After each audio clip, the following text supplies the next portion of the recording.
UP board exam 2023 के लिए class 10th में बायोलॉजी में इंपॉर्टेंट अंतर लेकर के आए हैं और इन्हीं अंतर में से फंसेगा एक अंतर कोई आ जाएगा इन्हीं में से 100% गारंटी के साथ इन्हीं अंतर में से आ जाएगा। तो चलिए देखते हैं कौन कौन से अंतर मोस्ट इंपॉर्टेंट है जिसमें से फंसेगा।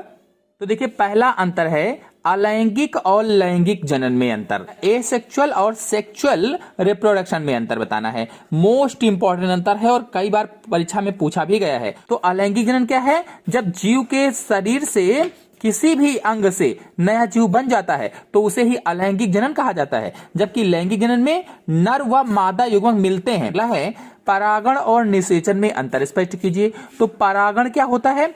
जब एक पुष्प के परागकण निकलकर उसी पुष्प या दूसरे पुष्प के वर्तिकाग्र पर पहुंचते तो उसे परागण कहते हैं। जबकि निषेचन क्या था?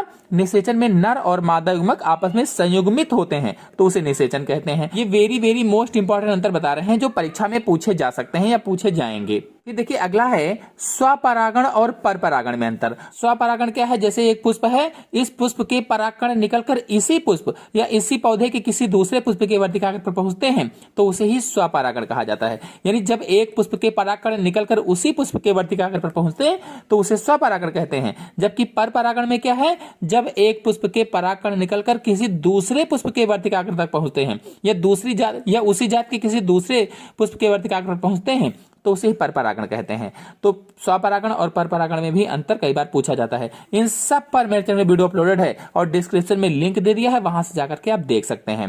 फिर देखिए अगला है समयुग्मजी और विषमयुग्मजी। Very very very most important अंतर है और कई बार पूछा जाता है। समयुग्मजी क्या होता है, विषमयुग्मजी क्या होता है, यानी होमोजाइगस और हेट्रोजाइगस में अंतर बताना है। मोस्ट इंपॉर्टेंट है, बहुत ही सरल भाषा में अपलोडेड है मेरे चैनल में, डिस्क्रिप्शन में मैंने लिंक दे दिया है, वहां से जाकर के आप इसको देख सकते हैं। फिर अगला है जीन प्रारूप और लक्षण प्रारूप, यानी जीनोटाइप और फिनोटाइप में अंतर बताना है। जीनोटाइप और फिनोटाइप, जैसे मेंडल ने जो क्रॉस करवाया था, जैसे शुद्ध लंबा पौधा लिया था, शुद्ध बौना पौधा लिया था, दोनों के बीच में क्रॉस करवाया था और क्रॉस करवाने पर यहाँ पर जो संतति प्रकट हुई थी लंबी थी, देखने में लंबी थी, लेकिन जीनोटाइप के आधार पर यह संकर लंबी थी, संकर लंबी। तो जीन्स के आधार पर जीनोटाइप हो गया और जो दिखता है उसे क्या कहा जाता है? लक्षण प्रारूप कहा जाता है। फिजिकल जो होता है उसे लक्षण प्रारूप कहते हैं। इन दोनों पर बहुत ही सरल भाषा में अंतर हमारे चैनल में अपलोडेड है, आप लोग जाकर के वहां से देख सकते हैं। कि फिर अगर इस तरह से प्रश्न नहीं पूछता है कि जीन प्रारूप और लक्षण प्रारूप में अंतर बताइए, तो इस तरह से पूछ सकता है कि जीनोटाइप और फिनोटाइप में अंतर बताइए। तो सेम वही चीज है, चाहे ऐसे कहे चाहे ऐसे कहे, इस तरह से आप बता सकते हैं। लक्षण प्रारूप को दृश्य रूप भी कभी कभी लिख देता है, दृश्य रूप, तो आप यही लिखेंगे, टोटल एक ही होगा। वेरी मोस्ट इंपॉर्टेंट अंतर है, इसको तैयार कर लीजिए। फिर अगला है रुधिर और लसिका में अंतर। वेरी वेरी मोस्ट इंपॉर्टेंट है। रुधिर क्या है, लसिका क्या है, फुल वीडियो मेरे चैनल में अपलोडेड है, डिस्क्रिप्शन में मैंने लिंक दे दिया, आप लोग जाकर के देख सकते हैं। और फिर धमनी और सिरा में अंतर, ये तो आएगा ही आएगा।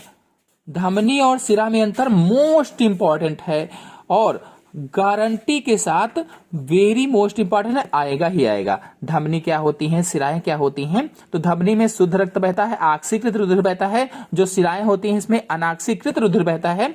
तो इन दोनों पर फुल वीडियो मेरे चैनल में अपलोडेड है और बहुत ही अच्छी तरह से समझाया गया है। एक बार आप देखेंगे अच्छी तरह से आपको समझ में आ जाएगा, भूलेंगे नहीं कभी। तो डिस्क्रिप्शन में लिंक दे दिया है, वहां से जाकर के इसको देखिए। फिर अगला है श्वसन और श्वासोच्छ्वास में अंतर। ये भी एक दो बार पूछा गया है, श्वसन क्या है, श्वासोच्छ्वास क्या है, तो इस पर भी चैनल में वीडियो अपलोडेड है, डिस्क्रिप्शन में लिंक है, आप लोग जाकर के देख सकते हैं। फिर अगला है श्वसन और दहन में अंतर। ये भी थोड़ा सा इंपॉर्टेंट है, तैयार कर सकते हैं आप। फिर अगला है वायवीय और अवायवीय श्वसन में अंतर। एक दो बार प्रश्न पूछा गया है, इसी को आक्सीय और अनाक्सीय श्वसन के रूप में पूछा जाता है। आक्सीय श्वसन क्या है, अनाक्सीय श्वसन क्या है, इस तरह से इसी को पूछा जाता है। चाहे इस तरह से पूछा जाए चाहे इस तरह से पूछा जाए, दोनों में रूपों में एक ही अंतर आप लिखेंगे, जो मेरे चैनल में अपलोडेड है, डिस्क्रिप्शन में लिंक है, आप लोग जाकर के देख सकते हैं। फिर अगला है डार्विनवाद और लैमार्कवाद में अंतर। कभी कभी ये भी आ जाता है, इंपॉर्टेंट है, इसको भी आप तैयार कर लीजिए। फिर अगला है समजात और समरूप में अंतर। वेरी मोस्ट इंपॉर्टेंट है और पेपर में छपा हुआ है, पेपर में छपा हुआ है, ये जरूर आएगा। समजात और समरूप अंग में क्या अंतर होता है, ये आना ही आना है, तो इसको ही अच्छी तरह से तैयार कर लीजिए। चलिए अब जानते हैं कि कौन से मोस्ट इंपॉर्टेंट है इसमें से। तो देखिए एक तो यही हो गया समजात और समरूप अंग में अंतर, वेरी मोस्ट इंपॉर्टेंट है। और फिर अगला है धमनी और सिरा में अंतर, दूसरा ये हो जाएगा। रुधिर लसीका आ सकता है, अगर धमनी सिरा नहीं आएगा तो रुधिर लसीका आएगा, और 3 हो जाएगा। फिर चौथा जीनोटाइप और फिनोटाइप में अंतर आ सकता है। समयुग्मजीय और विषमयुग्मजीय में मोस्ट इंपॉर्टेंट अंतर है, ये भी पूछा जा सकता है। परागण और निषेचन में अंतर, तो ये कुछ 4-5 अंतर हैं जो वेरी मोस्ट इंपॉर्टेंट अंतर हैं और इसी में से परीक्षा में आ जाएगा। अगले वीडियो में मोस्ट इंपॉर्टेंट डायग्राम लेकर के आएंगे हाई स्कूल के लिए, उसके लिए मेरे चैनल को सब्सक्राइब कर लीजिए। धन्यवाद।